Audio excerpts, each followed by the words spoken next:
All right, we are live. Hi, friends. Sydney and I Hello. are back. Ethan's still not here because Ethan's busy. But it's okay because I'll tell you what Ethan has to say. Florida's the best at everything. Gross. That's what Ethan has to say. That is his. And didn't they beat Auburn in basketball this week? Is that what happened? Because if that's what happened, that's all I remember. I try not to pay attention to Florida. There you go. That's fair. I stopped watching Florida basketball in 2008 like everybody else. That's also fair.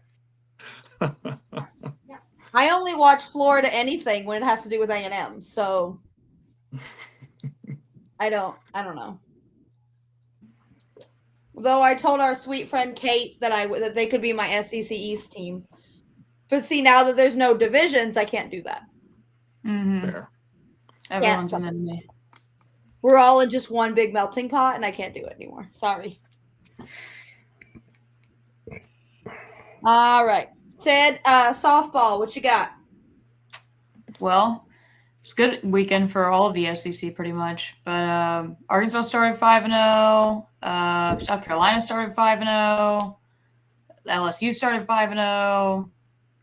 A&M 6-0. South Carolina's better. I think they're going to be better than most people thought under their new head coach. But yeah, it was a fun weekend. LSU had a perfect game every year. LSU did have South Carolina's just going to be better than everybody thinks they are every single year. They're just like, oh, magically they're going to be better than we thought they would be. Because we all thought they would be crap. Yeah. Hey, I don't think we're ever going to leave out South Carolina again, though. Like, never again. We did an SEC preview one year, Mark and I and a couple other people on the softball side of things. And we ranked everyone, moved along with our lives, and then mid-show, our good friend Gwen writes in the private chat and was like, "Oh my God, we all left out South Carolina. We all forgot that they existed as a program." And then we were like, "Well, it's too late, so we just got to keep rolling with it." Oopsies. Yeah, that was bad. Collectively, 4 of us voting all missed South Carolina. We're like, oh yeah, we got all the teams. We're fine. Yeah. Oh, that was bad. That's Vanderbilt for me. I always forget they exist. I never forget about Vandy, unfortunately. The Vandy boys. I guess not in baseball, but in football, except for this year, I kind of forgot they existed. Alabama did too, so it's okay. I forget about them too. They did. And Sydney forgot about Ole Miss almost in her baseball rankings. Yeah, I did. I sure did. That's understandable. Yeah, that makes sense. I get that. I pulled a South Carolina. I just completely forgot about it. I have to rearrange everything. Oh, you didn't have to rearrange far. Not much at all. Just 2.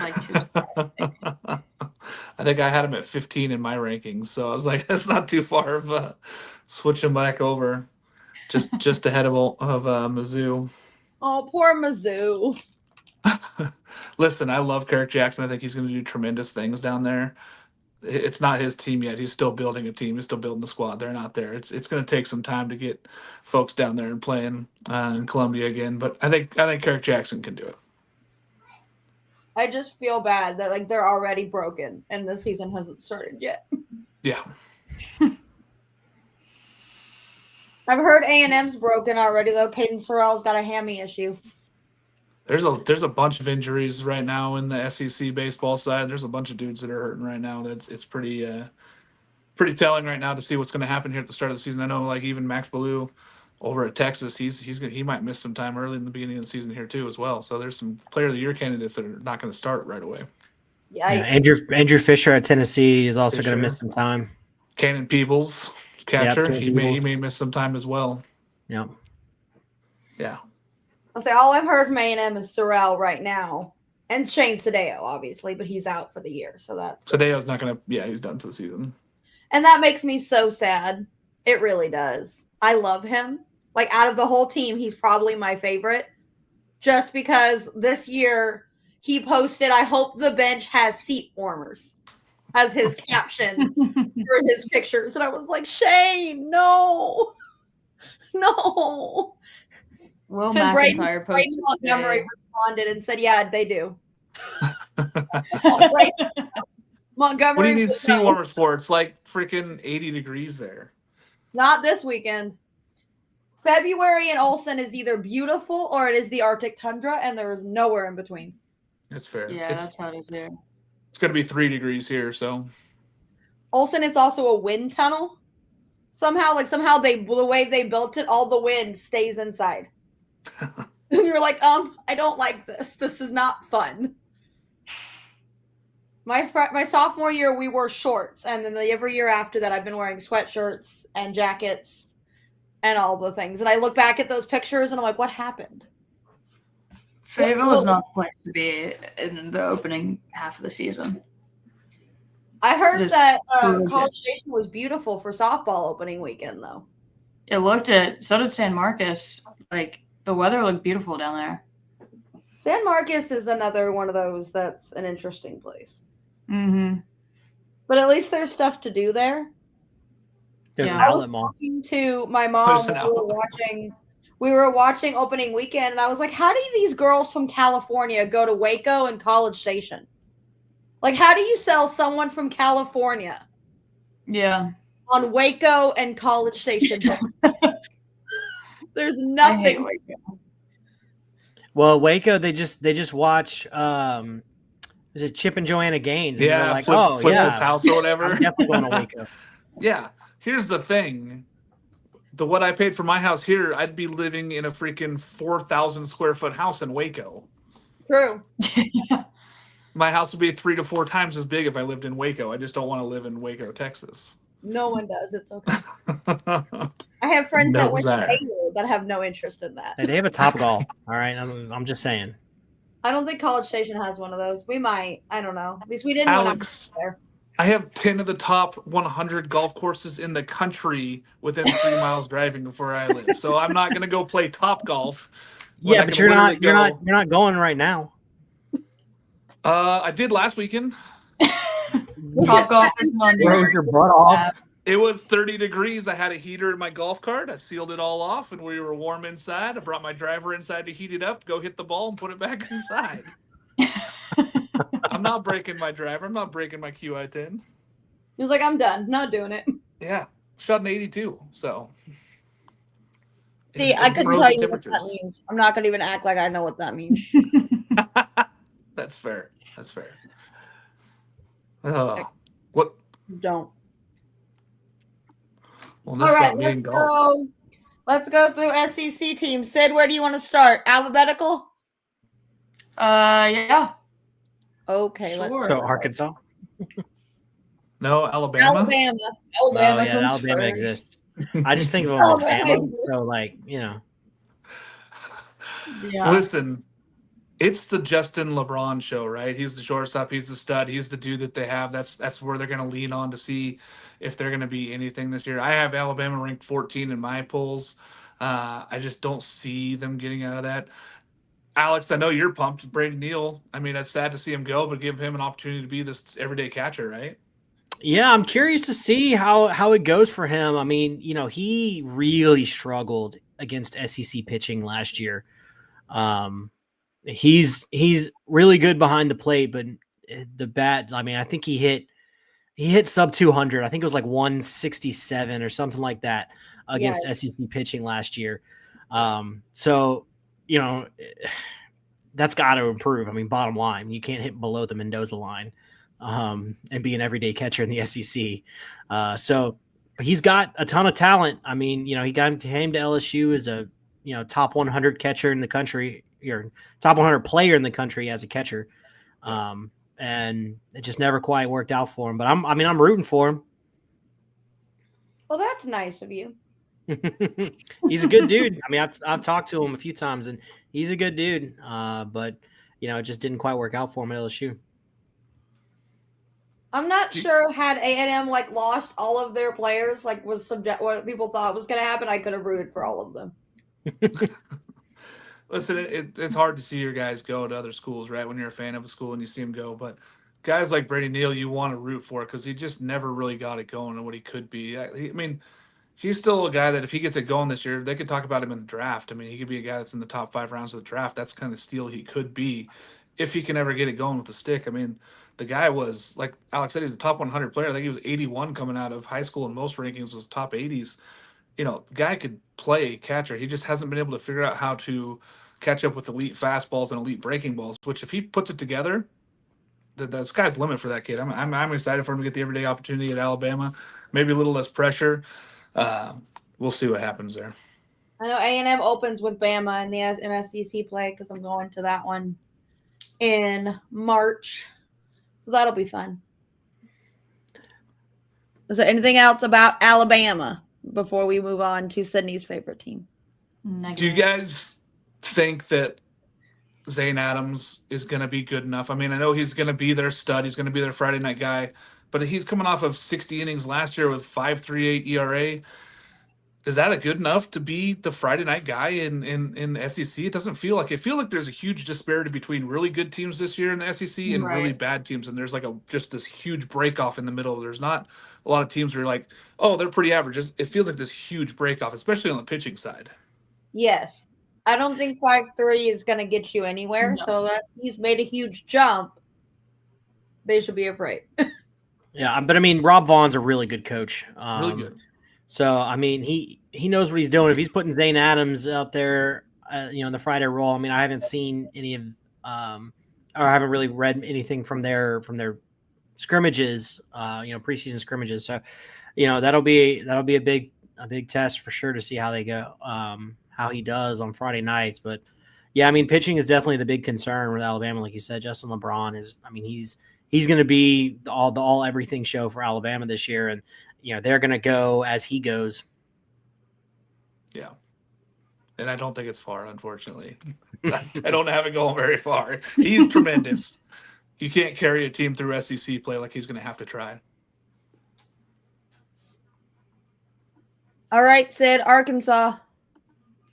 I am very excited and anxious to see how things go. I know they have like the pitching side pretty figured out, but I'm interested to see like where the hitting is because we lost some big guys.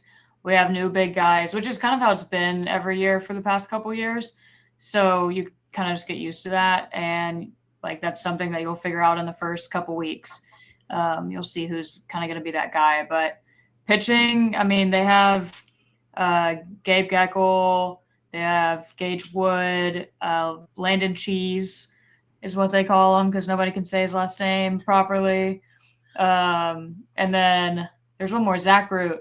And their pitching coach just told us the other day that they're kind of in a battle. The four of them are the starting guys, the weekend guys, but there aren't 4 days of the weekend. So you just got to figure out who's who and where the rest can go. Yeah, you get a guy like Aiden Jimenez, too, who transferred from Oregon State and missed all last year with UCL. He would be a Saturday night starter almost anywhere else in the country. Right. And he's not going to touch any starting weekend minutes this year. He might be their second out of the pen guy. He might be their long reliever. And you're getting a guy like that could be literally a Saturday night starter at almost anywhere else in the country. Maybe not LSU, but almost every other place other than LSU and Arkansas this year. Like, that's crazy to me. Yeah. Yeah, I mean, Arkansas might have the best pitching staff in the country.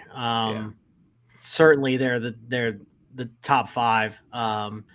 But again, but they've that's kind of been Arkansas's MO the last few years. Just an elite pitching staff, but then questions on the offense. So it just matters, how the offense comes together. In the fall, Logan Maxwell looked good. They really like him. TCU transfer. Aloy, those two, I mean, they hit home runs back-to-back, almost back-to-back at-bats, almost back-to-back pitches the other day. Like, are you going to get enough out of those two? Cam Cozio coming over from Vandy, like, do they get enough to meet with this awesome pitching staff? I think so. I have them as an Omaha team. I believe that this is a team that gets there, and I think it's just the pitching is so deep. But it's always the same question. Like, we've been talking about this for 4 years, Alex. Where is the hitting? Where are they going to get the hitting from? Where are they going to find the offense? And it seems to always let them down in regionals, which is the worst time. Yep. Camden Kozel was really interesting. He had a really good freshman year at Vanderbilt. I'm excited to see what he can do, at Arkansas. And was surprised that he actually left Vanderbilt. You don't see a whole lot of guys, of his caliber leaving Vanderbilt. But yeah, I mean, there's talent there for sure, and they should be. They should expect to be in Omaha. Arkansas should expect to be in Omaha almost every year. And you got Will McIntyre back for his 11th year, it feels like. And so that's always like reliability. You know what he's got, you know what he does. And Hobbs said that like this year he's stepped his stuff up like so big. He wants it so bad. So once again, the bullpen's pretty covered. Bullpen's deep. It's right below NC State for me as far as the best bullpen in the nation. But they have so many good starting pitchers that they don't have to throw as many innings as NC State's going to have to throw this year. So it's crazy. I feel like Arkansas has a lot of shoulds, and they've had a lot of shoulds for a while. So it's the if those shoulds turn into can.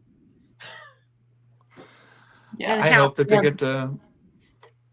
I hope they get to Omaha just so DVH can give me one of those death stares when I ask a question that he doesn't like. So that's what I'm hoping for. I'll do it down in the dugout versus in an actual press conference. But he likes to give you that little side eye when you ask him something he don't want to answer. Let's see. Oh, that's not what I wanted. There we go. Auburn. I have them pretty low too. I can't tell whether to jump on an Auburn hype train or to dodge that thing as fast as I can. I don't know. I have heard so many conflicting stories, but we all know Ike Irish, right? He might be one of the best catchers in the country. He's right up there with the Luke Stevensons of the world, right up there. Where do you put him? I think that he might be the best all-around catcher if you put him side by side with anybody else in the country. But where else do you go? I mean, like, they got some transfer pitchers, and they got Mason Cock coming in from Creighton. They got Cade Fisher coming over from Florida. They've put some pieces together, and you really can never count on an Auburn team. All of a sudden, they put it together, and they never miss back-to-back seasons of missing the College World Series. So, like, where are they going to be that team that's that good again? Are they going to jump in and miss? They have a lot of question marks for me, though. Yeah, I'm not really sold on this Auburn team. Yeah, I mean, Ike Irish is, one of the best players in the country. But outside of that, it just doesn't feel like there's a whole lot there. Yeah. They do have Connor Gatwood, 6'5" freshman. He's thrown like almost 100, and they're going to use him more than they thought they were going to. He might end up being a weekend guy. And they got Bristol Carter coming over from ECU, an outfielder that really gives them some depth and opportunity there to be good. But I mean, there's just a lot of question marks, and it feels like that every single year. Or Auburn gets these guys that have underperformed elsewhere and magically think that they're gonna all of a sudden be SEC one guys, right? Like, you just can't keep putting together teams like that. It's worked out before. There's no doubt that it has worked out before, but I just feel like it's not the way you can keep building a team in the SEC, especially once they switch the rosters to the 34 next year. It's not. I never trust an Auburn team. Yeah. I don't trust Auburn in anything, ever. I don't think I do either. Like, you just don't. All right. Too bad Ethan's not here to tell us how Florida's going to win everything all the time. But here's Florida. I know more about their softball team than I do about their baseball team. I'm going to be honest. I mean, they have guys like Colby Shelton returning that really give you an SEC Player of the Year caliber guy, and he said, "I'm coming back. I'm not going to get drafted. I don't want to go to the draft. Don't draft me. Don't waste a pick. I'm coming back. I want to be better." Luke Heyman, one of the best in the country, best hitters. We're going to see where they end up putting him defensively, even if he plays defensively. But they got one of the best transfers in the country, and Blake Sear, out of an outfielder from Miami. He is a super stud, and there were calls while we were in Omaha about this guy, where he's going, where he wants to go. There was a lot of heated discussions, and Florida got him. And I think it says a lot about O'Sullivan. I think that he understands, he's got his finger on the pulse of what it is in college baseball today. He really cares about the game, and you see him go out there and he takes care of business. I mean, I think he's a tremendous coach. Hard not to like the guy when you're a player for him, and he keeps taking you back to the World Series, right? Yeah. Yeah, until he takes too many mound visits and forgets how to count. That got bad in that post game. That got bad, Alex. That was funny. I The was at that tension post game. was palpable. We're like, ooh, Yeah. boy, this is awkward. But then he came out in the shirt the next day. You know, I can count to 7. You know, and it was all good. Yeah. But, And he gave himself a ribbing too. He's like, listen, I have a guy for that. We both messed up. I'm not putting it all on him. But now it's his job. Now it is his it's definitely now his your job. Yeah. I messed up. We gotta be better, but now it's his job. I want that job. Can I get paid to count to 7? I want that job. Gotta be a really good pitching coach also. How do they recover? How do they recover from the loss of Caglione? Oh my Colby God! Shelton. Right. I mean, it's Colby Shelton and Heyman, right? Though I think that those guys add up to enough. What Cags meant for them was tremendous, right? But he was never really that vocal leader. He really never got after it, and he never really got after his own guys a lot. Tremendous talent and a very nice young man. I mean, guy spoke to him quite a bit this year.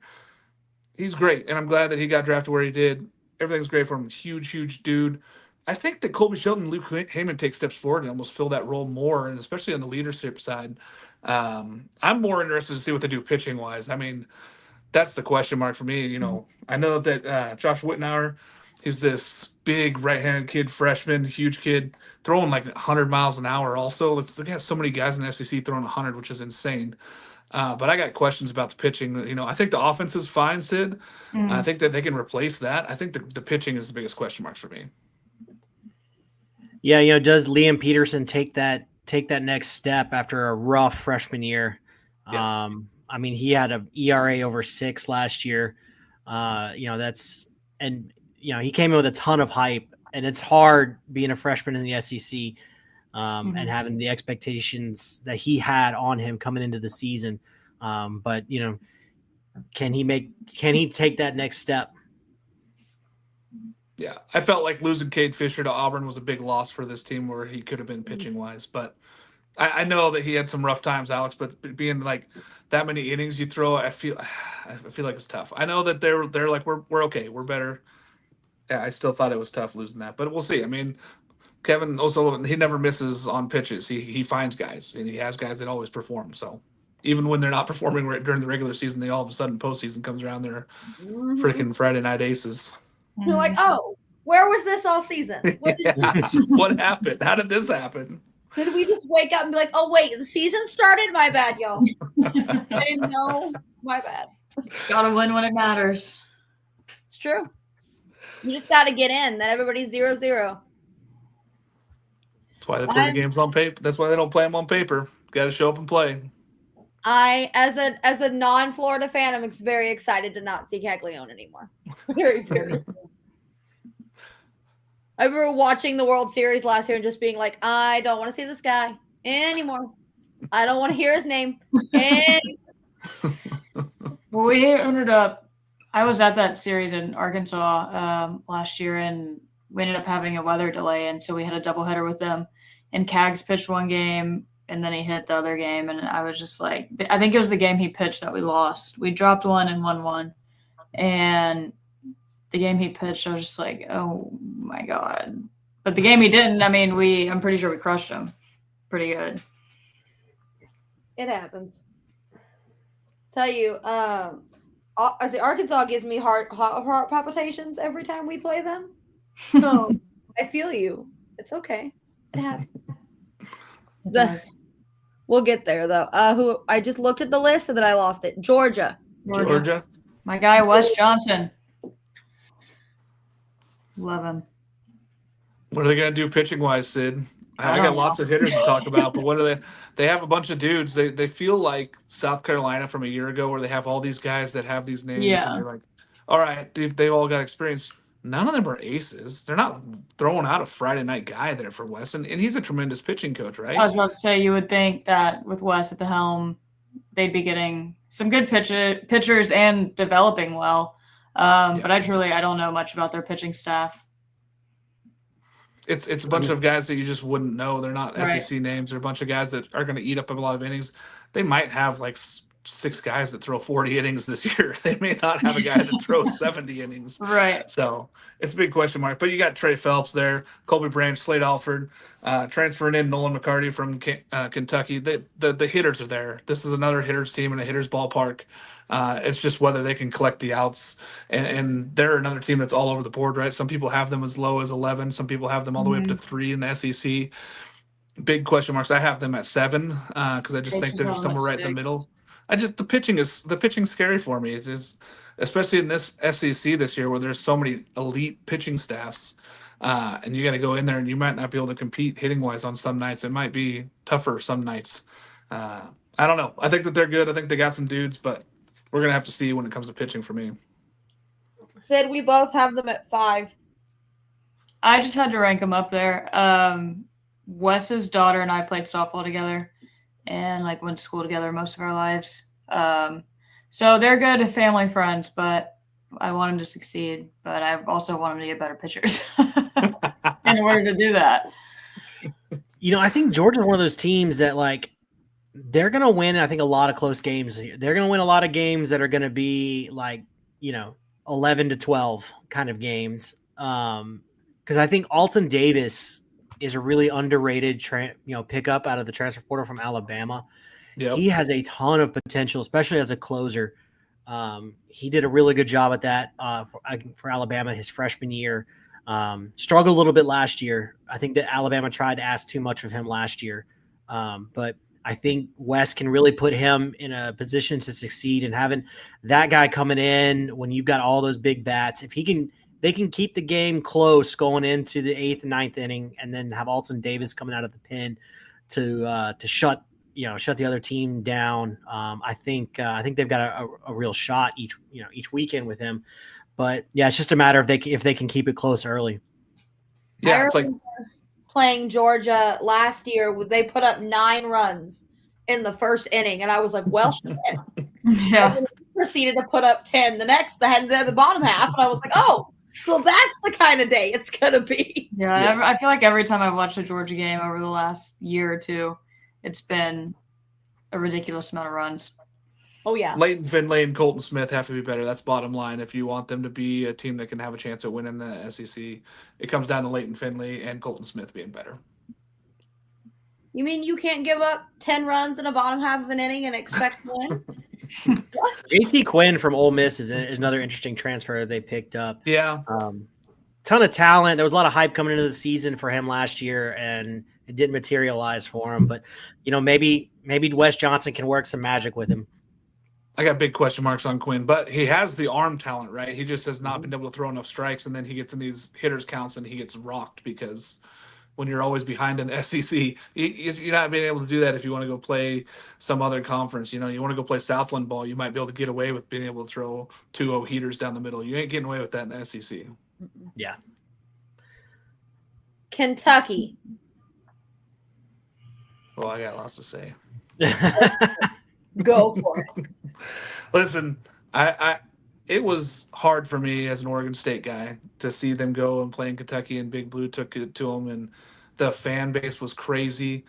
I've now spoken to Coach Mingione a couple times, and I've had him on the podcast as one of our head coach interviews. My God, it's hard not to like that guy.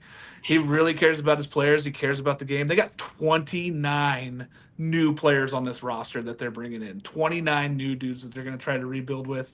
They got one of the highest graded freshmen ever, their highest ever, in Tyler Bell, who might get a chance to start at shortstop for them. They got some transfer guys in. They got all these transfer arms and players, and Devin Burks returns, James McCoy returns, but they're mixing in 29 new players. It's hard to count them out. I have them at 10 this year. I think that they're going to struggle. I think that they're going to go through some growing pains. But knowing Coach Mingione now, getting to talk to him so many times, I think it's hard to not believe that he could do something with this team. Yeah, Coach Mingione is definitely one of the better dudes to know in the SEC. I mean, he's a phenomenal coach, and he has a brand of baseball that they play down there, and he sticks to it. But like you said, they've got a ton of guys, but he's gonna mold them right into the system. I'm not saying they're gonna make it back to Omaha next year or anything like that, but I'm not gonna predict that. But I think they'll be a solid SEC team. I think right there, kind of, I have them kind of in the middle of the pack, around 8 or 9. But I think, I don't know. That's mostly just on Coach Mingione. And I'm a big Devin Burks fan. I think Devin Burks is a phenomenal player. He's a tremendous talent. He's just the hitting side is lacking for me, right? Like I like the guy, and he's a great behind the dish, and he's going to be good with this staff, and he's going to get them going. To me, he's just not. He's not an elite hitter, but he puts up numbers. He hits gaps and he gets guys in. He's always clutch. So 29 is a lot. It's so hard to predict what a team's going to do with 29 brand new players. Like A&M's got 25, and I'll talk about them in a minute. But like, they're not all going to play. Yeah. Like we got a handful that are actually going to make an impact this year, not 29. Like that's crazy. It's a lot. It's a lot. And it's a lot of old guys. They brought in a lot of talented old guys, though. They didn't necessarily go out and get all these young transfer guys. They got like Cole Hage. He's a graduate from Columbia who'd had a tremendous career there at Columbia. Adam Hackman coming over from Arkansas, left-handed pitcher. Like they're just bringing in some guys that have some experience and have been at the pinnacle of the game. So I don't know. I mean, Minge knows what he wants. He knows what he gets from his guys. He goes out there and he picks his guys. So he doesn't just go get the best, most talented guy. He gets the guys that he wants for his situations. Dylan Coons from Campbell is another one to keep an eye on. Another transfer to keep an eye on. Tell you, the Ivies, man, it's a great place to get players. Learn that quickly. Don't count them out. Don't count out the Ivies. No, all right, I'm gonna go see Columbia play Oregon in the first week of March. There you go. LSU. I guess I'll take that one. You can't tell because it's a square, but it's fine. LSU. I mean, there's a reason that they're in the top 5 of basically every poll. The pitching staff is going to be elite. I think it's right up there, right behind Arkansas. As the best in the SEC. I think the real key for this pitching staff is how quickly does Chase Shores bounce back from his injury from Tommy John, from last year. He only pitched 18 innings his freshman year, and walks have kind of been an issue for him in the fall and in the early part of of his scrimmages. But the last 2 scrimmages, he's got hit around each of the first inning in each of the last 2 scrimmages, but then proceeded to strike out just about everybody else after that he faced in those scrimmages. So the first inning is going to tell a lot for Chase Shores, but if he can really stick in that starting rotation, and you've got a starting rotation of Cade Anderson, Chase Shores, and Anthony Ianson, the transfer from UC San Diego, then buddy, that's right up there with any rotation in the country. And then you got guys like Zach Cohen, who was the Friday night guy for Wofford last year, who's going to, I guess, be middle relief or a maybe the midweek starter. And then William Schmidt, freshman out of who was the best right-handed pitcher in the country, he turned down north of $2 million signing bonus to come to LSU. He's a kid from Baton Rouge who's lived the purple and gold life his whole life. And so what is he going to be? He's looked excellent in the fall and in the scrimmages. I mean, his fastball is up to 97, and it is a wicked 12-6 curveball. That's harder than your usual 12-6 curveball that, it's got elite metrics when you look at, well above MLB averages for curveballs as far as spin rate and vertical break and all of that. So there's a ton of the hammer that there's so much talk about the spin rate. It's insane. And it's coming out of a very similar arm slot as the fastball, which is just scary.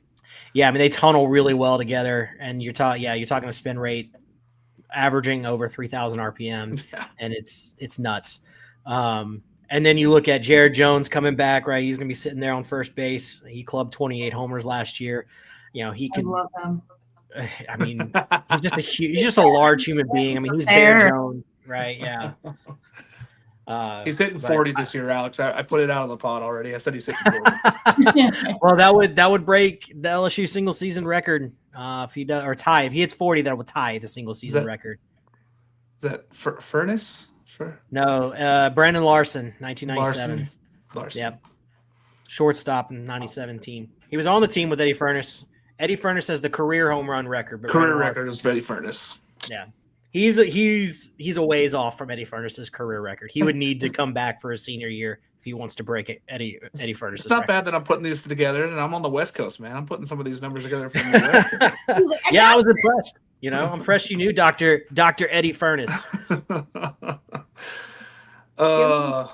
He tried. That pitching staff, though, is second to Arkansas only, right? Yeah, I can't. At least in the SEC, I think when you look at maybe the wider, across the country, there's probably some equal, some staffs. UNC. UNC's got a really good staff. But yeah, certainly in the SEC, it's LSU and Arkansas when you just look at it on paper. We'll see if it pans out that way, but on paper, that's what it looks like. Yeah, I'm excited to see Chase Shores come back. Because I know watching him, I guess his freshman year, I was just not very impressed, and there was just a lot of hype around him, kind of. And then I hope he has a lot better outings. I mean, he's a monster. I mean, he's 6'8", like 260, and throws 100.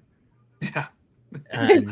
Okay. Well, I talked to a ton of West Coast coaches, right? Because I was like trying to find. I'm like, hey, this Anthony Ayenson kid, he's good at UC San Diego. I was like, dude, I've watched him a lot. Who's going to go after him? And every single person to a T was like, oh, he's SEC bound. It's one of two schools. And I'm like, well, can you tell me the schools? And they're like, the schools. And that's all they would say. And I was like, okay.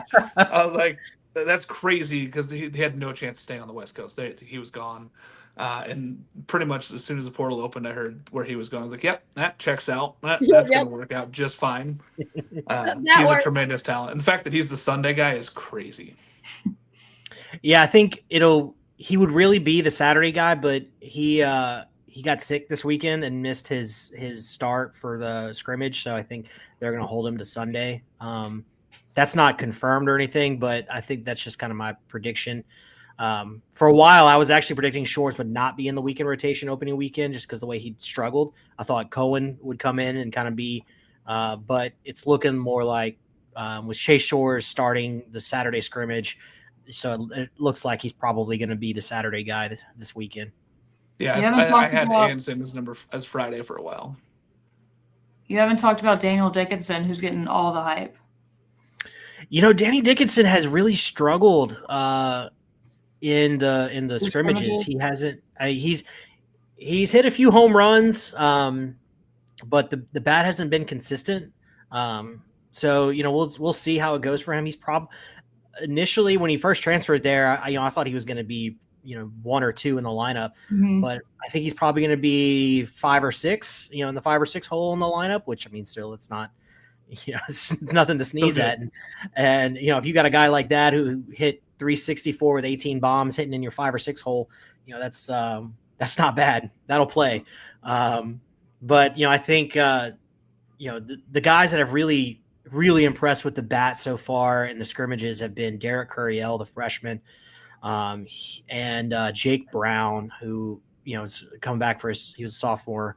And I mean, Jake Brown had this past weekend, he had 8 hits and 2 home runs. He went 8 for 10 with 2 home runs this last weekend, which is crazy. And Derek Curriell was not far behind him. The power's not quite there for Curriell, but I think Curriell is going to hit towards the top of this lineup. I think he's going to probably be the 2 hole. And I think Stanfield from Auburn, the Auburn transfer, is probably going to be your leadoff guy. 6'8" is still like blowing my mind. Well, that's okay. LSU also has a 6'9" freshman named Maverick Rizzi, who will probably be 1 inning. Yeah, Maverick Rizzi, right? Yeah, and he's a giant human being. They've got a few of those at LSU, and then they've got another freshman, Kason Evans, who's also touched 100 on the radar gun. So LSU's got like 6 or 8 guys that are 95 plus. Yeah, that are just throwing gas. I heard that Crazy. LSU and University of Oregon, they average 6'6" for their pitching staff, which is Oh, crazy. really?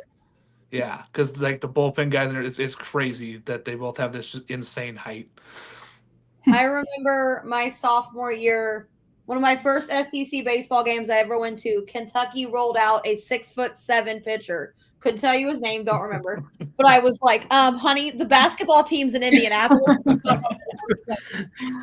And then he proceeded to almost no hit us. And I was like, never mind. I'm sorry. Apologize. I'm sorry. Let us hit something, please. All right. All right, Sydney, your favorite, the team you almost forgot about, Ole Miss. Ole Miss. Wait, you forgot Mizzou. No, I'm looking at. Nope, it's Ole Miss, Mississippi State, Missouri. That's the alphabet. They don't teach the alphabet in Oregon anymore. It's okay. LMNO. M is before O. I'm with you, Mark. But I mean, it's Ole Miss, right? It's not Mississippi. I don't know. I'm just going by the website. I'm sorry. I mean, if you're going Mississippi and then I get that. You can go Mississippi, then Mississippi State, and then Mizzou. That's fine. You can do that. It's your show. That's what I'm the just a SEC guest. website says, so I'm going with that. Ole Miss is cursed by the national championship. Yeah. They sold their soul for that. They did. I mean, you can say that for Mississippi State too, but they made a little step back. Yeah. Listen, Luke Hill, Will Furnace, they still have some guys there.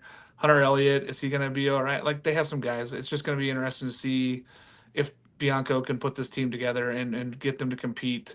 I know a lot of people have them as bouncing back. I do not. I see this as probably a changing point, the time to change in the guard there for Ole Miss. Yikes. Poor Bianco. Yeah, I have them kind of at the bottom of the league too, somewhere around 13, 14. Hunter Elliott coming back, how's he going to be? But one guy I am really actually excited to watch on their teams, Mitchell Sanford, who's a transfer from Tulane, who was actually originally at LSU. He's got some real pop, from center field. So, we'll see how that goes for them. But, with Luke Hill and those guys, but yeah, I'm excited to watch Mitchell Sanford. Like I said, I haven't paid much attention to Ole Miss, and it seems like I'm not missing much. I haven't either, but I'm really happy that their fans don't have much good baseball to watch. They got too high on the hog there for a little bit. The Icarus, they got too close to the sun. They got there and won their title. Listen, Riley Maddox, Campbell Smithwick, they could also both take steps forward, and they might surprise some teams. I think that they're a team that you go in there and maybe have a hard time playing at Ole Miss, but I don't think you fear them when they're at your place right now. And I feel like that's kind of the feeling you get for a lot of these bottom teams here in the SEC this year. It's like, yeah, it might be tough to play at their place. You're not worried about it when you're at home against these guys. That's my feeling anyway. That's fair. They're our first SEC series. In Arkansas or in Mississippi? I'm pretty sure we're in Oxford. Yeah, we're in Oxford. It's at Ole Miss. Yep. Don't blow it. Yeah, say don't blow it. No. Don't do it. I'm asking you, please don't do it. Yeah, let's not get Ole Miss started on this whole hype train again. No. Like, I was so happy to see Hawaii take 2 of 4 from them last year, and I wanted them to take more, and then Iowa let me down. So, yeah, don't let this Ole Miss team get rolling. Yeah, allow it. Mississippi State, another one that had to sell their souls for a title. Yeah, they had been up there at the top of the game for a long time, though. Like, from the early 2010, they were right there with the South Carolinas that were so good, and they kept going and battling, and they were a big opponent there. They battled Oregon States, they battled Texas, they battled teams to get there, and they got to the College World Series. So I feel like their fall off was not necessarily selling their soul, but it felt similar to Ole Miss, right? Because the fall off just happened, and then the next season when your rival Ole Miss wins it kind of sucks. It's like that. God, we didn't have a title here in this state, and now we get one. Didn't enjoy it for over a year. Yeah, it's just not fun. So I think that they're making steps back. But if you're looking, you don't have to look any further than Hunter Hines. He could be the best player in the whole conference. He could be player of the year. He has every tool, every ability. Um, and if he gets into good hitters counts, if he gets enough guys around him, watch out because Hunter Hines is the real deal. Hunter's got to cut down the strikeouts. Yeah. 74 Yeah. strikeouts is That's what I said. Hitters a counts, right? lot. He swung and missed a lot. It was bad, but he got in some bad counts last year, and he had some key at bats that he really just whiffed on. He's got to be better this year, but he could. The ability's there. There's no doubt the ability's there. Yeah, I mean, he can hit for sure. I mean, I think him and Jared Jones, right? I mean, that's that's 1-2 as far as best first baseman, in the SEC. I think Mississippi State takes another step forward this year, though. I think they've got some good pieces, like you mentioned, Hunter Hines. I think the pitching staff is going to be improved. Looks like saying Pico Khan, is going to be their Friday guy, and he had some moments last year. And my last picture in my head of Mississippi State is when I was at the SEC tournament last year, and man, that team was electric and a ton of fun to watch. Now, no Dakota Jordan, right? That sucks for them. But I think they take another step forward this year, and I'm not saying they're going to be back in Omaha or anything, but I think they're definitely an NCAA tournament team, and I think they'll make some noise in the NCAA tournament. I think that the returning pitchers, right, they're missing the weekend rotation, and that hurts. You got to replace the whole weekend rotation, so which happens a lot in the SEC. It's not unheard of that you lose your whole weekend, but it feels a lot worse for this team, especially when the pieces on offense are kind of question marks. Also, Carson Ligon, Ace Reese is like, what are you going to do here with this whole team? I think I like their team. I like what they're putting out there. I'm just not bought into this Mississippi State yet, and I think Lamonis is maybe another guy coaching for his job. I think he saved it last year with the performance that they put together with the team that they thought maybe was not quite ready. This is a team that's got to be ready. I think that they got to be ready from day one in SEC play. Their fan base wants good baseball too. Their fan base loves baseball, and Lamonis is going to be on a hot seat quick if it goes south early. Yeah, winning a title was great, and they got those fan base right what they wanted. They thought they were there. They got to stay at the top though, and they're missing out. South Carolina's the same, and they made a change. That's why they have a new coach. So a new old coach, but a new coach. Okay, about that. All right, Missouri. I almost said Missouri. I'm going to be nice. Missouri. Mizzou. I'm going to be nice today. I have nothing good to say about Mizzou. Nothing. You can't. Not even about the city of Columbia. I got nothing.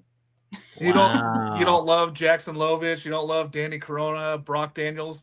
And I have to give love to Australians. You know how much I love my Aussies and Caden Nicoletto. We've got an Aussie. You can love our Aussie. They're not going to be great. And I think Carrick Jackson has spoke about this before we got on. I think he's doing the right things. I think he's got this team moving in the right direction. It's not there yet. It's not his whole team. It's going to take some time for Mizzou to build. And the problem is with the transfer portal, how it is right now, he develops a guy for a year and all of a sudden they're another SEC super team star. They're going to go somewhere else that's going to get them more notoriety and get them higher drafted. Eventually Mizzou is going to climb that mountain again. I think that they get there. I think Carrick Jackson is the right person at the head of this team. But yeah, they probably don't have the arms to survive SEC play at a high rate.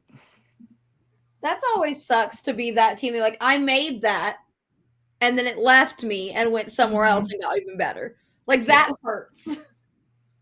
Yeah, talk to ECU. Yeah. Yeah, they've been a feeder for ACC. They're pumping out SEC transfers forever. It's just a tough feeling. And you lose guys, and it's rough. And this is another just thing for Missouri. And I hope that it's not that way one day. But they've also had a lot of injuries in the fall, so it's going to be really. They might have to play a lot of freshmen. Maybe that's what's going to be the key for them. Maybe that's what gets this team rolling. Is they got some guys that don't know any better. Maybe they go out there and just compete. Maybe this sets them up for the next couple of years. Yeah, I think Javen Pimentel, is probably going to be their Friday night guy. I think he's a really good. I mean, he's not like going to be SEC pitcher of the year or anything, but I think he's a really solid Friday night starter. I think they've got they've got some talent. I mean, this isn't a talentless baseball No. team. No. And there's, you mentioned, Lovich, there's some guys on this team that could make some noise, but yeah, I mean, it's not, I think in most other conferences, that they would be, like if they were in the Big 12, for example, I think they would be a really good, really interesting, maybe not Big 12 contender, but certainly someone in the top half of the Big 12. Yeah. But just in the SEC, yeah, it's hard for them to compete. Yeah, it's the arms for me. It's not just having a Friday night guy, which is important in SEC, right? But you got to have enough arms to survive, which means you got to have guys that can come out there and eat up a bunch of innings, and they, especially with the injuries they've already had, it doesn't look good. No. It's A&M's fault. We brought them from the Big 12. They could have still been there. It would have been fine for them. But it's all our fault. We had to bring them with us. It's okay. We're used to blaming A&M for everything. It's true. Is that Lovich? A&M's the reason why Oregon State doesn't have a conference. Thanks. It's all my fault. Me specifically, not A&M. Me specifically. Yes, that's fair. I can put it on you. Okay, I'm fine with that. Speaking of the Big 12, to figure out if Jackson Lovich is related to Ross Lovich. Do y'all know that off the top of your head? No. Nope. Ross played at Mizzou and then transferred to Arkansas, so I'm curious. I don't know. Speaking of the Big 12, Oklahoma. Yes, I am correct. Anyways. Hey, Gold brothers or cousins? Do what? Are they brothers or cousins? They're brothers. Oh, look at you. Yep. I think for Oklahoma, you got to start with the LSU transfer, Cam Johnson. Big lefty, who, I mean, at the time before William Schmidt made it to campus, he was the highest rated recruit to make it to LSU's campus, and could have been the second or third, maybe left-handed high school pitcher taken, out of high school, but he came to LSU and really struggled to throw strikes, couldn't throw strikes consistently. And so he just didn't get a ton of innings at LSU, and then decided he was going to go somewhere else, found a new home with Skip Johnson there in Oklahoma.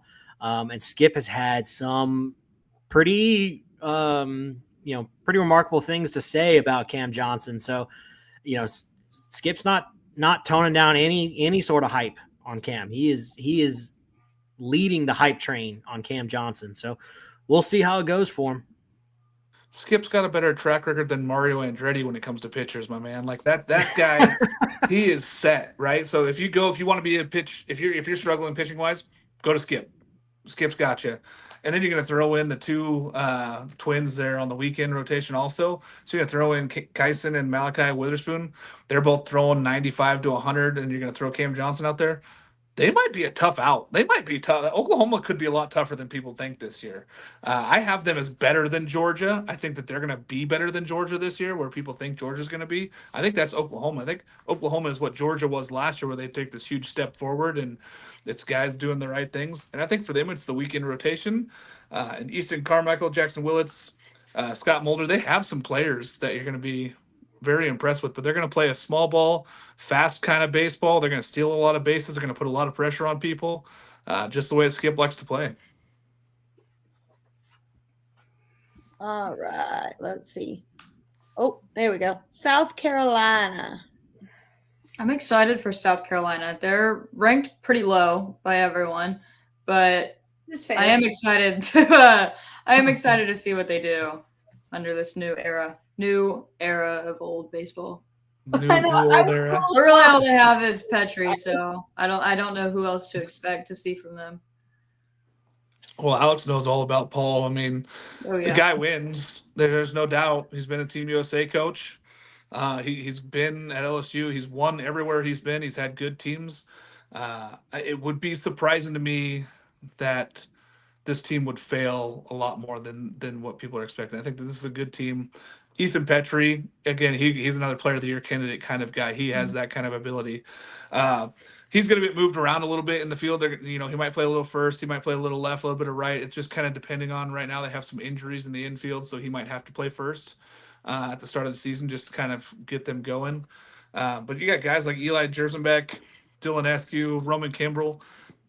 They got guys. I mean, they got arms, plenty. I mean, they have tons of guys that have tons of experience. It's just going to come down to whether they can get the hit at the right time, because I feel like last year they just couldn't buy it at the right time. And I don't know if it was motivation, I don't know if it was just leadership or what they had, but they had some just massive issues with all the talent they had last year. Last year they just couldn't field the ball. Yeah. They No. kicked the ball all over the yard. Like I was at the SEC tournament just watching and just like in awe of like how bad at defense they were. Like, man. Yeah. How do you do that? Yeah, like I just don't understand. So, and Paul in all his time at LSU, he was known for having some of the best defensive teams in the country. I mean, they're consistently fielding, somewhere in the 980s. Yep.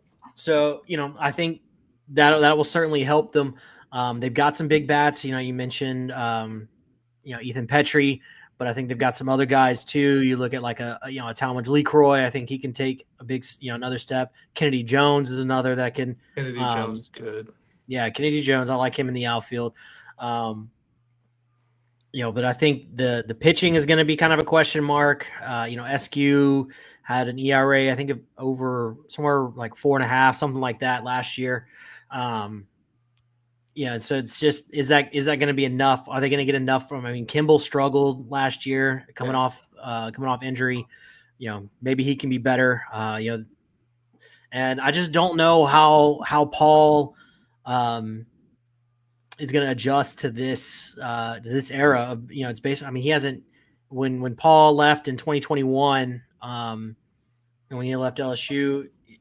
I mean, he retired-ish. It was one of those things where it was like, we're just going to let you leave gracefully because his time was pretty much up at LSU. And he was having some health problems. But, that's all been resolved, and he wanted to get back into coaching, so he jumped back in.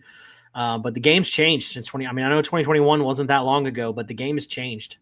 NIL and transfer portal weren't really a thing in 2021, and now that's ruling everything. So, we'll see how Paul adjusts. Part of me feels like it already felt like it before he left LSU that the game was passing him by. Right. And we'll see how it goes for him. But Paul's a good recruiter. He's a really good coach. I mean, the core of that LSU team that won the national championship in 2023 was recruited by Paul. I mean, you look at Dylan Cruz, Trey Morgan, Gavin Dugas, Cade Beloso, like all of those guys were recruited by Paul. Well, really, actually, by Nolan Kane, who's at Texas. But Paul was the head coach, and so he gets a lot of the credit for that. But we'll see how it goes for him. I'm curious. I would say I'm just cautious about South Carolina.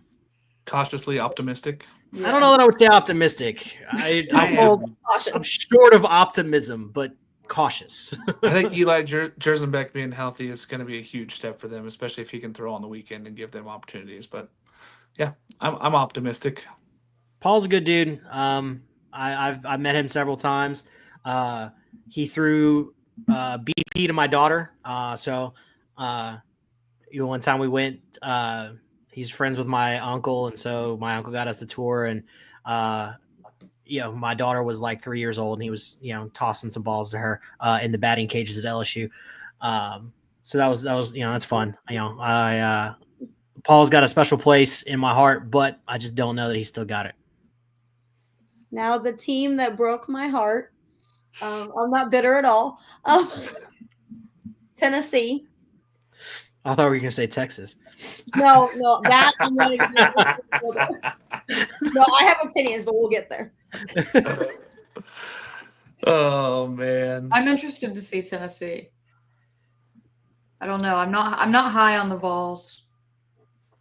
Well, like we already mentioned, Andrew Fisher is going to miss a little bit of time. I don't know if he's only going to miss the first weekend. He might even DH a little bit. They don't know quite how bad that is. Cannon Peebles, though, is a big question mark, right? He came in there from NC State. He came in there to be the starting catcher. He didn't win the job last year. Looked like he was doing well in the offseason, and then now he's injured, and they don't know how long that injury is going to be, so they're going to have to find some answers at catcher.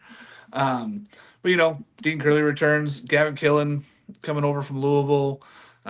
they have dudes, and they have a lot of guys getting healthy in the bullpen. Nate Snead, Liam Doyle, AJ Russell, if he's healthy all season. This team has the pitching staff, and I'm never going to count Tony V out of any game.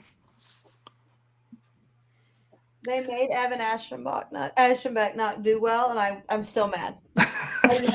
Y'all don't understand how much I love Evan and how mad I am that he didn't get to come back. Like, I am so mad for him. Because, like, had he known that that this all would have happened, he probably wouldn't have signed. C'est la vie. But it's okay. It's okay. I'm fine.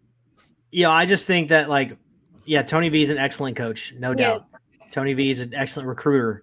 I think him and Jay are 1A, 1B as far as best recruiters in the SEC right now. And getting Liam Doyle from Ole Miss, I think that was big for them to get some experience on the mound. But I think the bottom line is, if there's anything I learned from last season as an LSU fan, it's you don't lose two of the best players to ever play for your school and not take a step back. Yeah. When you think about Blake Burke and Christian Moore, what they meant to that team, and I mean, they're literally probably the two. I mean, I guess Todd Helton and the other. Okay, his name escapes me right now. The guy on ESPN. Berkey? Berkey, yes. Hello, Chris. Chris Burke. I think Blake Burke and Christian Moore are right up there with those two guys as far as the best hitters to ever play for Tennessee. 100%. But you don't lose those two guys and not take a step back.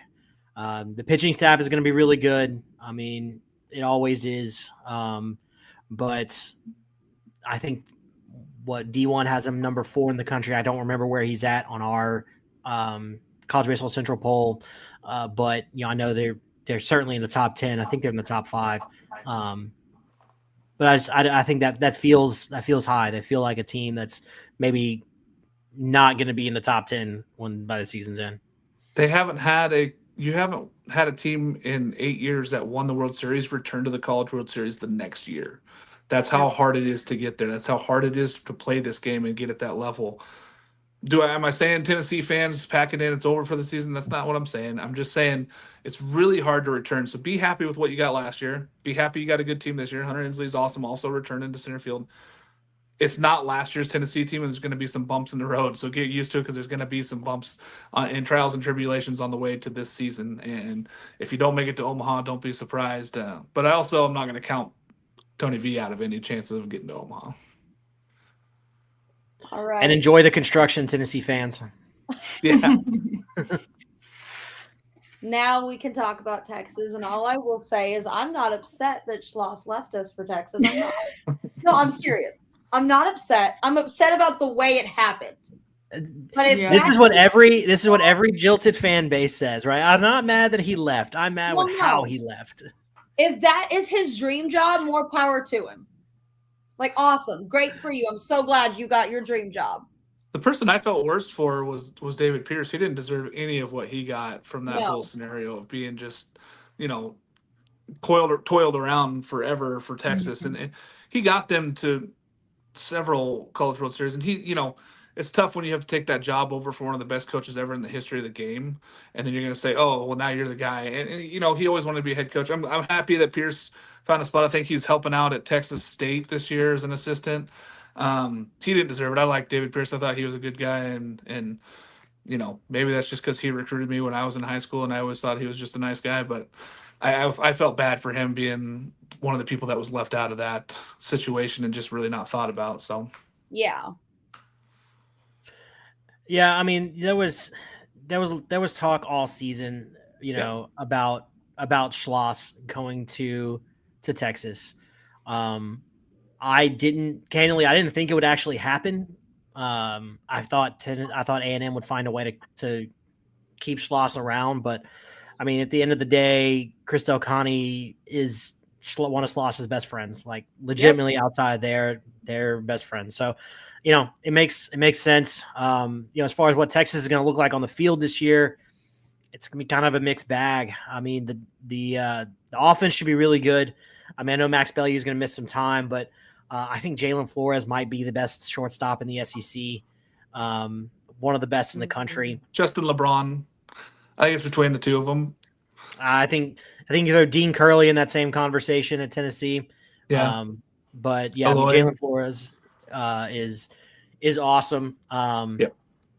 And it's just a matter of what this pitching staff is going to look like. Because I mean, David Pierce is a good dude, but he just didn't quite recruit at the level that you need to recruit to be an Omaha team every year compete in the SEC. So, like I said, the cupboard wasn't totally bare, but there was a lot of work to be done on that pitching staff. Well, they went out and got Thomas Burns, who was the Friday night ace for Arizona State till he got hurt. He had, he was a fireballer, big right-handed kid, had chances to be the Pac-12 pitcher of the year until he got hurt. And he was a freshman, so he's coming in as a sophomore season. You got freshman Bryce Navarre coming over, and left-hand pitcher Max Grubbs and Ace Whitehead. You got some arms to work with, Alex, but I feel you. It's like question marks. It's like, are these guys going to be the dudes we think they can be for Texas, or are they just another name in the book where we're just putting them back out there and just going to see what happens? Yeah, I think Jared Spencer, the Indiana State transfer, I think looks to be like he's going to be in their Friday guy. And so how does that transfer from Indiana State? I mean, yeah, he was awesome for Indiana State. Don't get me wrong, but just how does he deal with the constant pressure that SEC lineups put on you that he didn't experience in the Missouri Valley Conference, Yeah, it's true. It's a lot of pressure, and it's a lot of pressure just being at Texas, right? So it changes things quite a bit to be like, oh, I'm the Friday night guy. I think that he's going to struggle a little bit in SEC play. I think that it's going to be quite an awakening when, 8 and 9 hitters are taking you 400 over the scoreboard because you left something hanging, versus when you could throw things over the plate there for a long time and get away with it and only focus on a few batters. You got to focus 1 through 9 here in this conference, and I think that that's going to take a lot of strain on the arm there. All right. I am going to let y'all talk about A&M, and then I will say what I think because I want to hear what other people think because I have opinions, and I'm excited for this team, but I like to hear what other people think outside of my maroon-colored glasses. I mean, the only question mark on A&M's team is the head coach. Yeah. I mean, they've got a battle-tested starting rotation that's been really good in the past. They've got probably the best lineup in the country, top to bottom. They've got one of the best players in the country in Jace Lavalette. I mean, this team reminds me a lot of the 2023 LSU team. Maybe doesn't have quite the ceiling as far as the pitching staff. I mean, Paul Skeens is not on that pitching staff. Like, I'm sorry, he's just not. But, I agree. But Ryan Prager is a really, really, good starting pitcher. And then you got Justin Lampkin. I think you are going to miss Evan Oshtenbeck at the end of the games, but I mean, and the only question is, okay, it's first year head coach. Can he deal with the pressure that this team is under? Because I think right now they're number one in basically every poll. And people love Jace Lavalette. I love Jace. I like Gavin Grahovic more. I think that he could actually be a better overall player when it's all said and done. And you get those guys hitting back to back. That's crazy. And Sorrell's going to come back. He's going to be healthy. Kent's going to get healthy. They're going to be good. And the lineup is there. And it's really going to be scary for teams that have to face them. I know they're going 3 lefties in the weekend rotation, which is also different, which has been, an Achilles heel for LSU hitters if they're facing 3 lefties. But we're going to see. I mean, the time's going to tell. I think I've said this on other podcasts, and I'll say it here today. I think A&M misses going back to Omaha, but I think that they have a very good team. I just think that they might miss some stuff. I understand that. I see that. I'm really excited actually for Troy Wanzing to come back. We lost him pretty much all of last year to a back injury. He played once, but he was really turned it on at the end of not last year, but the year before. So you're like, okay, maybe he can be a big guy for us. Like if he can replicate what he did at the end of 2 years ago, he could be big for us. Yeah. Yep. And we've got a lot of transfers. I've heard that Blake Benderup had a great fall, so he may actually be the starting first baseman, which I was not expecting after last year. But hey, if coach thinks that Blake's ready, Blake's ready. We'll see. I don't know how I feel about that because he was a hole in the lineup every time he was in it for a little bit. We were like, okay, why is Blake batting again? Coach, what are we doing here?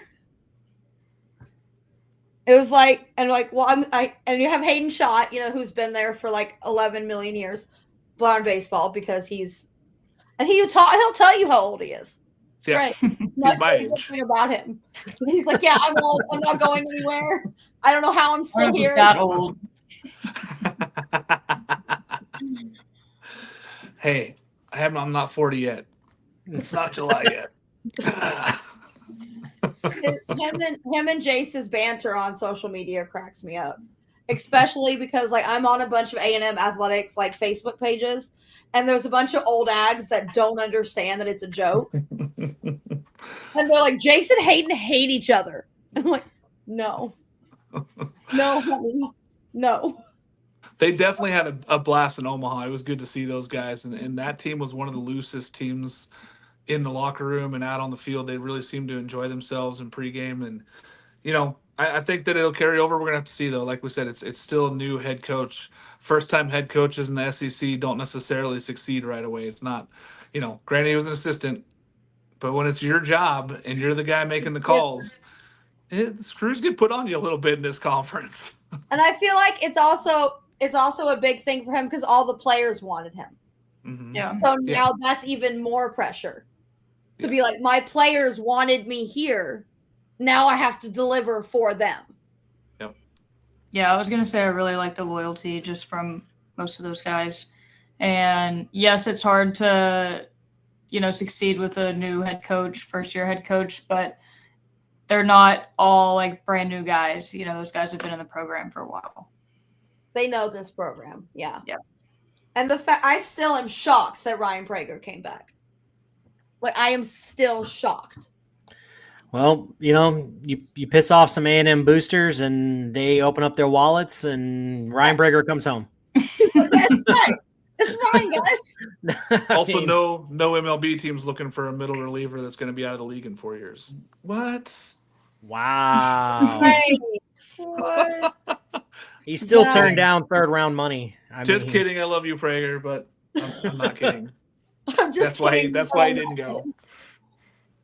It's a better fit for him in college. He still turned down, I don't know, probably $1 million, $1.5 million, signing bonus to come back to school. I thought there was somewhere in the 900,000s for him, but million. Maybe I'm wrong. Right but there too. Somewhere. Yeah. Yeah, with Anaheim, right? Yeah. I had to think about that. You don't see guys that are drafted in the first 10 rounds come back to school very often. No, you don't. It's been happening more often though, and you see it. I know I've talked about it ad nauseum probably the last 2 years.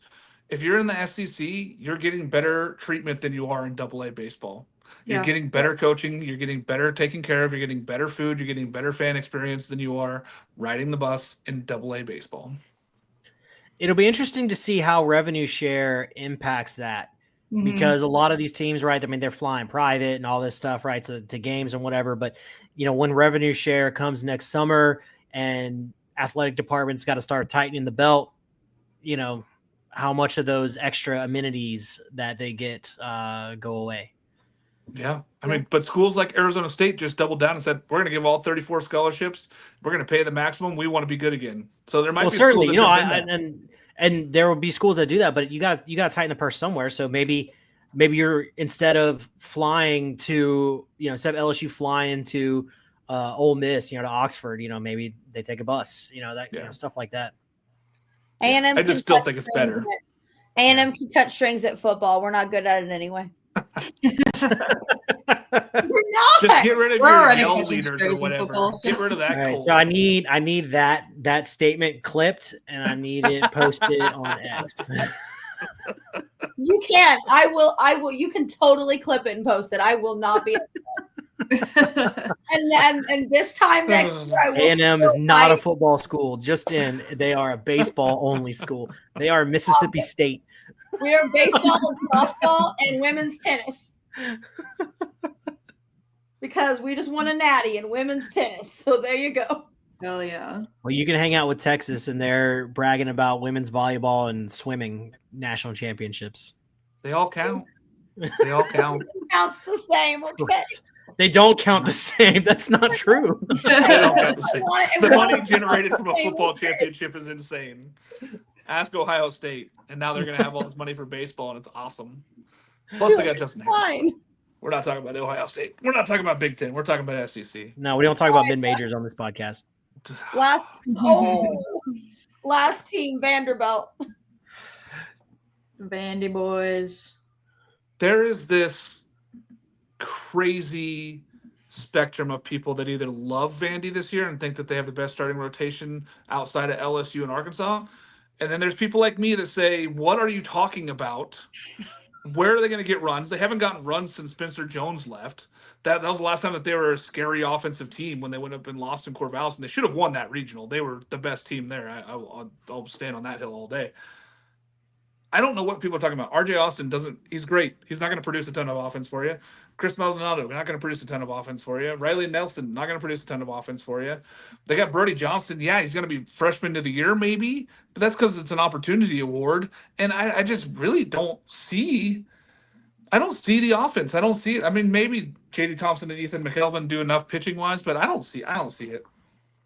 I think they're going to be putting a lot on the shoulders of who's the transfer they got from James Madison? Mike Mancini, I think is his name. Yeah. Yeah, he hit 15 bombs last year, but that was at James Madison.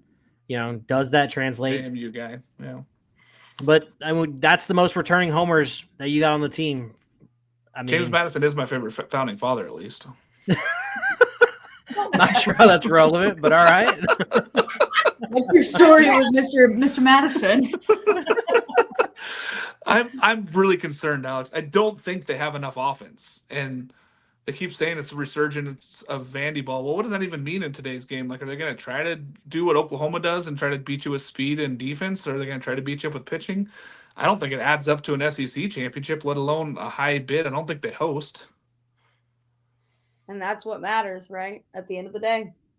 Yeah, I don't know. I mean, I feel like this is a team that's been left in the past where they're no longer keeping up with the Joneses, right? They're not getting those guys in that would go to Vandy and be like, oh, I'm here for 4 years. I want to be here. You would never have seen guys transfer out of Vanderbilt to go to other SEC schools. They would transfer and go to smaller schools or smaller conferences, right?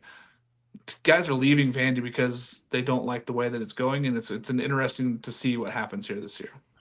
Well, Vandy lost when NIL became a thing, and now they're expanding the scholarships and all that. So they lost their big recruiting advantage. With their I forget what the term is, what they call it, but they were able to give all of this give scholarships outside of sports scholarships and get this financial aid program. They had a financial aid program that if your parents made less than like $150,000, they would pay for your whole school. Yeah. Like, so, that because they just had a huge endowment. And so that was just part of their academic, policy. So, that they lost that when NIL and now with the expanded rosters and all that became a thing. So, the guys don't want to go to Vanderbilt anymore, and it's hard to get in. It's a tough school. And, so LSU's and Tennessee and, they're scooping, Arkansas. Run over. Yeah.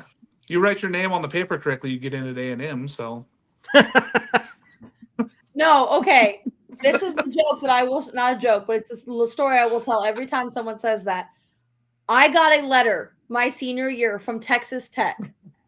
Football jersey, Texas TCEH. It was like, no. They're in Lubbock. They can't count. They can't count or read or write. Yeah. We need you to help me spell. I mean, it's better than the mayor of Philly trying to spell Eagles. Oh, Yeah, boy. That was. LGELS. Apparently, some fan did it on ESPN yesterday too. Couldn't spell it. I was like, this is not a hard word, y'all. As a kindergarten teacher, it's not. Like, it may be like a second grade level word because the vowel changes and all that, but still, I don't understand it. Also, my Dallas Cowboys heart hurt when Philly won last night. And all my kids picked Philly when we made our little graph, and I'm very mad at them. Shelby, were you even alive last time the Cowboys won the Super Bowl? Okay. I'll tell you a story. No, I was born in October of 95, so no. But my uncle, when I was little, told me that it was my fault that the Cowboys stopped winning. And I evidence could support that theory. I believed him for the longest time. So I was like, no, I don't watch football. It's my fault that the Cowboys aren't good. Oh my The God. facts check out. I think Numbers I was don't lie. true. I was like, oh wait, it's not my fault. There's no way it's my fault. Fine. And my uncle does not remember this. And he's like, no, that checks out. That's probably something I said, but I don't I probably did say that. It's all your fault. Probably just something he said in passing and then immediately forgot he said it. Stuck with you. It scarred you for life. Yeah, it went deep in you, and he was just saying it. He had a Coors Light. He's like, yeah, whatever. It's your fault. The Cowboys don't win. It's fine. I'm fine. Everything's fine. There's actually a Facebook post from my I was probably 12 or 13 when I first got Facebook. And I said, I'm at my grandma's house watching football. I wish I understood how football worked. Well, things have changed. When Mark and I got on Facebook, you had to be in college and had to have a college email address. Yikes. They didn't have it at junior colleges, so I didn't get on Facebook.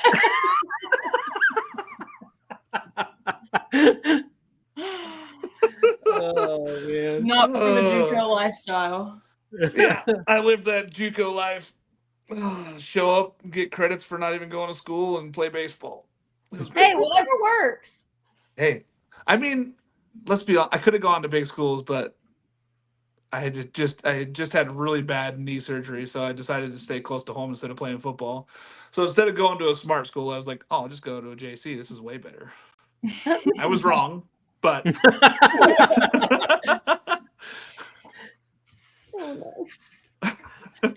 oh man. All right, last question. Who wins the SEC? LSU. The pig. The pig. The pig No. wins. No. I feel like if I say what I really think, then everybody's just gonna call me biased. But no bias where I was looking for. I was like, Okay, no I bias. just said the pig. yeah. No pig. Yeah, I mean I think Uno pig. LSU. I think LSU wins the SEC. Uno pig.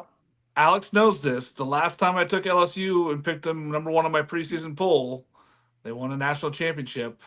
Yeah, but let's be real. That team had, Dylan Cruz and Paul Skeens and Trey Morgan. Also, I put them up there in 2017, so let's not kid like they didn't have. Well, a good season I then didn't know also. you in 2017, so That's true. That's fair. But LSU didn't win in 2017. That's what I said. I said they had a good team. I didn't say they won it. I did pick them. I did pick them. I was back. I did say that, but I'm just throwing it out there. The last time I did, I think that LSU really has all the pieces, though. I feel like Arkansas has the pitching. I still have question marks on offense, and they're going to have to find some offense. If they find offense early for me, I have no problem with people saying that Arkansas goes to Oklahoma or Omaha and takes care of business. But we're going to Oklahoma City too now, Mark. Okay, see, Arkansas goes to Oklahoma. You don't want to go to still. Oh yeah, we're going to Oklahoma City too. We're going to go watch the Women's College World Series, and I'm just going to make my trip right back down to Omaha. Yep, there you Go. Sydney knows this. I've actually played at the stadium in Oklahoma City. Yep. I've played. I played softball there. That's fun. Beer league? Yeah. Huh? Beer league? It was not. It was. Not it was not beer league. It wasn't that casual. It was slow pitch, but it was not beer league. It was. There was people spending hundreds of thousands of dollars on teams down there. Oh jeez. Yeah. I wish I had that kind of money to throw around. Yeah. Here you go. That was my last season I played, and I was a first team All American and hit 932 and had something like 70% of my hits were home runs. So that was a good season. There was a reason I was there. I'm good at this. There was a reason. I would have done with more beers. I actually had a lot of beers after that because it was put on by the Hooters National Championship. So we had lots of beers and wings. Well, there you go. Yeah. I would love to say that A&M is going to win the SEC, but I don't know if I believe that yet. How do people have them number one and nobody has them winning their own conference?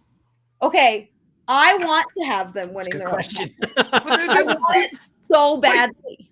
But my battered Aggie syndrome tells me I can't have nice things. So you're going to take Texas to win the Oh. CU cannot have nice things because I can't have nice things. You know how much I rooted against them in the college football playoff just because I don't want them to have nice things. I don't As have any good rival should. any of their players. Like, I don't have any reason to hate them. I was just like, no, you can't have nice things. No. You cannot come into this conference and win everything the first year. No. Well, they won't win the SEC in baseball. Thank goodness. If they win in softball, I think Oklahoma no has- matter who actually wins it, whether I'm right, it's LSU, whether it's Arkansas, whether it's I don't know somebody else that comes up, Florida, I don't know, but it will not. It will not be Texas. It will not be Schlosson, Texas, and that's all that matters. Because that's all I need in my. No, just kidding. That's not all I need in my life.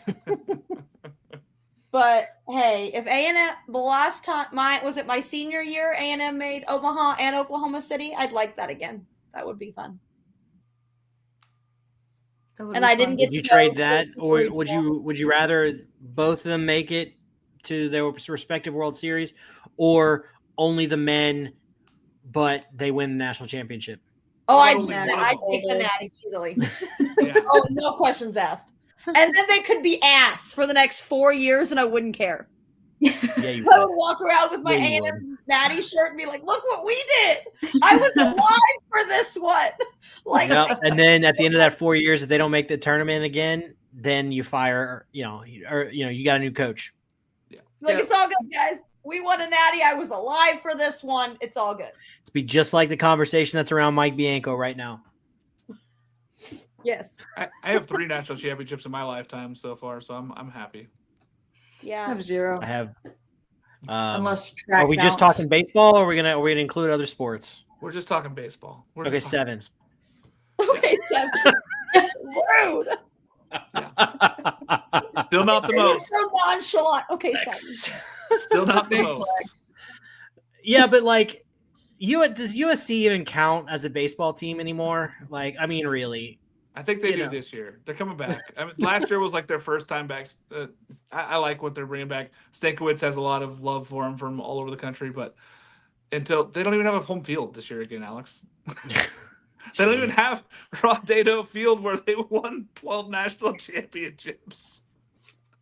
Like that's so sad that like basically the program that was like the closest thing to Alabama football in baseball, and they're barely even relevant in baseball anymore. Like you said USC and I thought Southern California, and I was like, why are we talking about that? That's exactly what we're talking about. USC Southern California has the most national championships ever. They got 12. That's why I was like, they won 6 straight with Rod I was like, wait, why are we talking? And then you said championships. I was like, never mind. All right, my friends, we will see you on the other side of opening weekend because it's almost here, and I'm so excited. Woo! I'll be there on Saturday in College Station because my principal won't let me off on Valentine's Day.